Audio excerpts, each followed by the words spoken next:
আসলে মানুষের পক্ষে কাজ করলে আল্লাহ যেন অনেক পরীক্ষা নিরীক্ষা অনেক কিছুর মধ্যেও তাকে সম্মান দান করেন।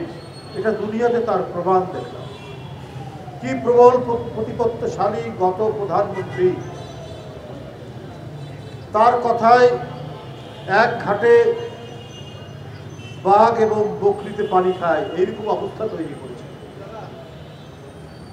মানুষের টাকা লুণ্ঠন করে, ব্যাংকের টাকা পাচার করে, এবং যখন যেটা মনে করেছে সেইটা তিনি করেছেন।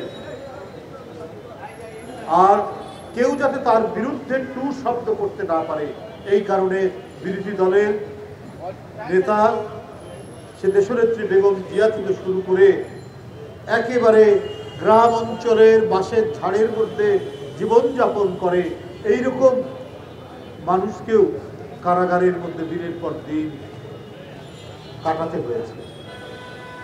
আল্লাহর অশেষ রহমত।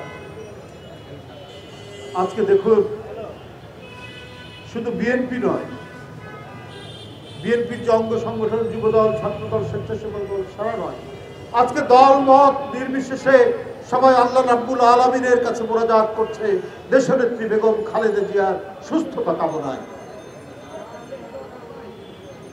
এমনকি যারা বিএনপির অনেকেই সমালোচনা করতে, তারা দেশনেত্রী বেগম খালেদা জিয়ার প্রতি গভীর শ্রদ্ধা প্রদর্শন করে তার দীর্ঘায়ু কামনা করছে, সুস্থতা কামনা করছে।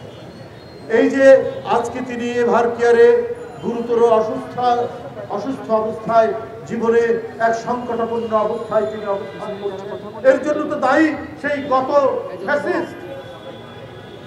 তার মতো একজন মহিলা যার কিছুই প্রমাণ করতে পারেনি, তাকে কারাগারের মধ্যে, সে কারাগার নতুন কোনো কারাগার বা বিল্ডিং ভবন সেখানে ছিল না, 200 বছরের প্রাচীন কারাগার। সিমেন্ট খুলে পড়ে, ছাদ থেকে বালি খসে পড়ে, তার কেবল চোখে অপারেশন হয়েছে, ওই চোখের মধ্যে ওই বালিগুলা পড়ে। নিপীড়ন নির্যাতনের কত মাত্রা, কত ভয়াবহ ডাইমেনশন আমরা সেদিন দেখেছি, যেটা বেগম জিয়ার উপর ঘটানো হয়েছিল সেই ফ্যাসিবাদী সরকার হাসিনা সরকারের কাছে।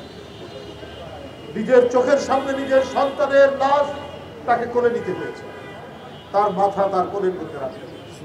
আরেক বড় সন্তান তাকে এই তাদেরই আন্দোলনের ফসল নির্যাতন করে আজকে দীর্ঘদিন তিনি দেশের বাইরে অবস্থান করছেন।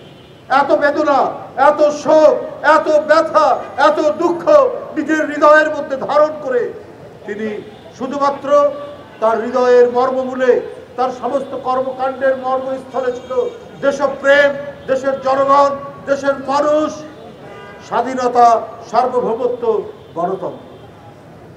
এইটা নিয়েই তিনি বেঁচে ছিলেন। কত চেষ্টা করেছে হাসিনা এবং তার লোকেরা, মঈনুদ্দিন ফখরুদ্দিন। দেশের বাইরে চলে যান, সৌদি আরবে গিয়ে অত্যন্ত শান্তিতে থাকতে পারবেন, দেশের বাইরে যান না। সত্যিকারের যদি জনগণের এবং দেশপ্রেমিক মানুষ হয়, সে তো নিজের লোককে ছেড়ে যেতে পারে না, জনগণকে ছেড়ে যেতে পারে না। এদেশের স্বাধীনতাকে অরক্ষিত রেখে, এদেশের সার্বভৌমত্বকে দুর্বল রেখে তিনি তো যেতে পারেন না। অত রক্তচক্ষুকে উপেক্ষা করে বেগম জিয়া এই দেশেই থেকেছেন, বিন্দুমাত্র তাকে হাসিনা আর তার দোসররা টলাতে পারে না। এই কারণেই শেখ হাসিনার যত রাগ, যত ক্ষোভ, এই কারণেই তাকে কারাগারে নিয়ে যাওয়া হয়েছে, নির্যাতন করা হয়েছে, সাজার পর সাজা দেওয়া হয়েছে। তবুও মানুষের প্রতি তার অঙ্গীকার থেকে তাকে টলানো যায়নি। যেমন হোসেন মোহাম্মদের সাথে তাকে টলাতে পারেনি। লোক প্রলোভন কত কিছু দেখানোর পরেও তিনি বলেছেন এই লোকটা স্বৈরাচার, এই গণতন্ত্র হত্যাকারী, এর অধীনে কোনো নির্বাচনে যাব না। তিনি যাননি, কিন্তু গেছেন কারা তারা, আমি নতুন করে আর তাদের নাম বলতে চাই না, শেখ হাসিনা সহ। যাই হোক, আজকে তার এই জীবন সংকট মুহূর্তে আমি কারো সমালোচনা করতে চাই না, আমি অতীত কথা বলতে চাই না। জনগণ জানে, আমরা জানি আজকে সেই বসুন্ধরা রিভার কেয়ারে এক জীবন সংকটের মধ্যে কেন তিনি আজকে পতিত হয়েছেন। তাকে তো আমরা সুস্থ দেখলাম, তাকে তো দেখলাম তিনি হাঁটতে হাঁটতে, যখন পুলিশ তাকে জেল গেটের সামনে রাখলো, তিনি হাঁটতে হাঁটতে কারাগারের মধ্যে চলে গেলেন, অথচ সেই মহিলায় হুইল চেয়ারে করে বেরোচ্ছেন। যেদিন তাকে কারাগার থেকে বের করে তাকে ছাড়া হয়নি, তাকে মুক্তি দেওয়া হয়নি, করোনার সময় তাকে গৃহবন্দী করে তার বাসায় রাখা হলো। 5ই আগস্টের দিন রাত্রে তার মুক্তি হলো। বন্ধুরা আমার, আজকে এইভাবেই আল্লাহ সত্যিকার অর্থে সৎ মানুষকে, ন্যায়পরায়ণ মানুষকে, যিনি ইনসাফ নিয়ে চলেন, তাকে পুরস্কৃত করেন। আজকে এই দেশে, এই মাটিতেই এই গোটা জাতি আজকে তার জন্য দোয়া করছে। গোটা জাতি আজকে বেদনা হতো, গোটা জাতি আজকে মর্মাহত, তার আশু সুস্থতা কামনায় যাতে তাড়াতাড়ি তিনি সুস্থ হয়ে ওঠেন। আমরা সবাই এখানে যারা উপস্থিত আছি এবং এখানে আমাদের মিডিয়ার ভাইরা, তাদের মাধ্যমেও জনগণ সবার কাছে আমরা কামনা করছি, তারা যেন কায় মনোবাক্যে আল্লাহর কাছে প্রার্থনা করেন যাতে তিনি সুস্থ হয়ে ওঠেন।